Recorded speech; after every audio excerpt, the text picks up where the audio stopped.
Cellphone കണ്ടുപിടിച്ചത് ആർക്കു വേണ്ടി? പിയൂസ് 11 മാർപ്പാപ്പയ്ക്ക് വേണ്ടി സാക്ഷാൽ മാർക്കോണിയാണ് വയർലെസ് ഫോൺ സംവിധാനം സജ്ജമാക്കിയത്. റേഡിയോ കണ്ടുപിടിച്ച ജി മാർക്കോണി തന്നെ 1931 മോട്ടറോളയുടെ ഡൈന TAC ഇറങ്ങുന്നതിനും 40 വർഷം മുമ്പ് മാർപ്പാപ്പയുടെ ഔദ്യോഗിക വസതിയിൽ നിന്നും 30 കിലോമീറ്റർ അകലെയുള്ള വേനൽക്കാല വസതിയിലേക്ക് കോൾ ചെയ്യാൻ കഴിയും വിധമായിരുന്നു ആ സംവിധാനം. ഔദ്യോഗിക വസതിയിൽ പാർക്ക് ചെയ്ത കാറിലായിരുന്നു ഉപകരണങ്ങൾ ഘടിപ്പിച്ചത്.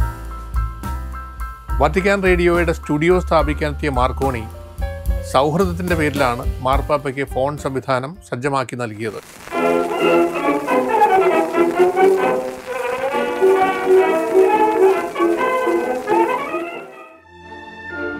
Io Alfano dei consiglio succedimos in loco principis apostoli. കത്തോലിക്ക സഭയുടെ ഔദ്യോഗിക മാധ്യമമായി വത്തിക്കാൻ റേഡിയോ വന്നതോടെ പാപ്പായുടെ പ്രഭാഷണം ലോകത്തെങ്ങുമുള്ള വിശ്വാസികൾക്ക് ശ്രവിക്കാനായി.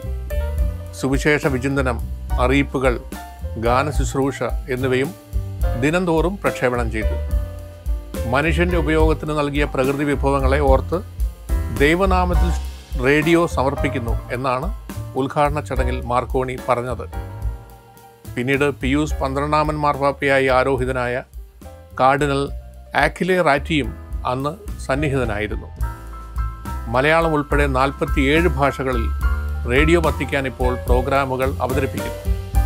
2ാം ലോക മഹായുദ്ധകാലത്ത് ഹിറ്റ്ലറുടെ ക്രൂരതകളെ വിമർശിച്ച വത്തിക്കാൻ റേഡിയോ ജർമ്മനിയിൽ നിരോധിക്കുകയുമുണ്ടായി.